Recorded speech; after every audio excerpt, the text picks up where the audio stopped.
আচ্ছা, এবার দেখবো আমরা হলো একটা অক্টাল সংখ্যাকে কিভাবে বাইনারিতে রূপান্তর করবো। একবারে খুব ইজি, এর আগে যেভাবে করছি এটাও ঠিকভাবে, কিন্তু তার উল্টাটা হয়। আচ্ছা, এভাবে 5 4 2 ছিল, আমাদেরকে 5 4 2 একটু ফাঁকা ফাঁকা করে লিখছি, কারণ এটার বাইনারি সংখ্যা লিখতে হবে। আর এর আগে যেভাবে টিক্সটা দিছিলাম হলো 4 2 1, এই যে এইভাবেই আমরা বের করবো সংখ্যাটা। আচ্ছা, আমরা আগে 5 এর বাইনারি দেখি। 5 এর বাইনারি সমান কত হবে? 5 এর বাইনারি, আচ্ছা একটা জিনিস ভালো করে লক্ষ্য রাখো, এখানে 5 কে লিখতে গেলে কোন কোন সংখ্যা লাগবে? 4 আর 1 লাগবে, অর্থাৎ 4 আর 1 এর যোগ করলে কত হয়? 5। এর আগে আমরা অক্টাল বাইনারি থেকে অক্টালে যখন রূপান্তর করছি তখন কিন্তু আমরা করছি, তখন কি করছিলাম, যেই সংখ্যাটা আমার লাগছে সেই সংখ্যাটার নিচে 1 ছিল, আর যেটা লাগানি তার নিচে কি ছিল? 0 ছিল। তার মানে আমার যেটা লাগবে সেই সংখ্যাটার নিচে 1 বসাবো, আর যেটা লাগবে না তার নিচে কি বসাবো? 0 বসাই দিব। তাহলে 4 আর 1 এর যোগ করলে কত হয়? 5। তাহলে 4 লাগবে আর 1 লাগবে, তাহলে 4 এর নিচে 1 আর 1 এর নিচে 1 আর 0 এখানে দিতে হবে 0। আমাকে একটা জিনিস মানে কনফার্ম, তোমরা একটা জিনিস কনফার্ম হবা, সেটা হলো বাইনারি যেহেতু আমরা করতেছি, বাইনারি থেকে অক্টাল বা অক্টাল থেকে বাইনারি, তাই এখানে তোমার হলো 1 0 1 ছাড়া অন্য কিছু আসবে না, কারণ বাইনারিতে আমরা অক্টাল থেকে বাইনারি যাচ্ছি, তাই 1 0 ছাড়া অন্য কিছু সংখ্যা এখানে আসবে না। আর যেটা লাগতেছে তার নিচেই 1 বসাচ্ছি, আর যেটা লাগবে না তার নিচে 0। আচ্ছা, এরপরে কি তাহলে এটার কত আসলো? 1 0 1। আচ্ছা, এবার হলো 4 এর বাইনারি কত? 4 এর জন্য কি লাগবে? শুধু 4টাই লাগবে, বাকি দুটো লাগবে না। যেহেতু লাগবে না তার নিচে এখানে তাহলে কি দিব? 1। আর এগুলো যদি লাগবে না তার নিচে কি দিব? 0। তার মানে 4 এর বাইনারি হলো কি? 1 0 0।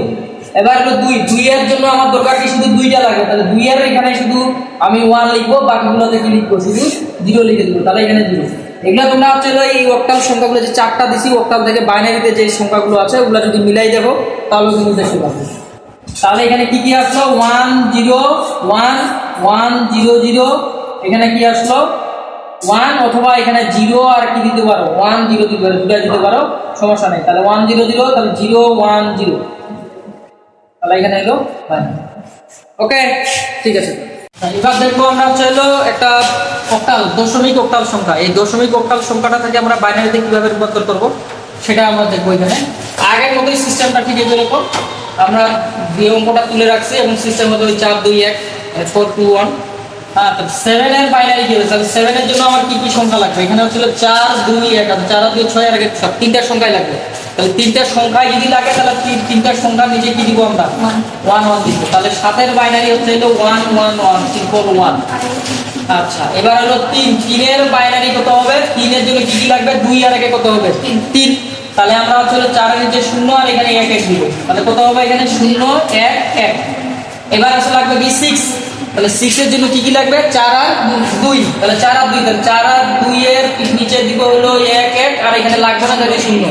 তাহলে এটা কি হবে? 1 1 0। এবার হলো কি হবে? 2।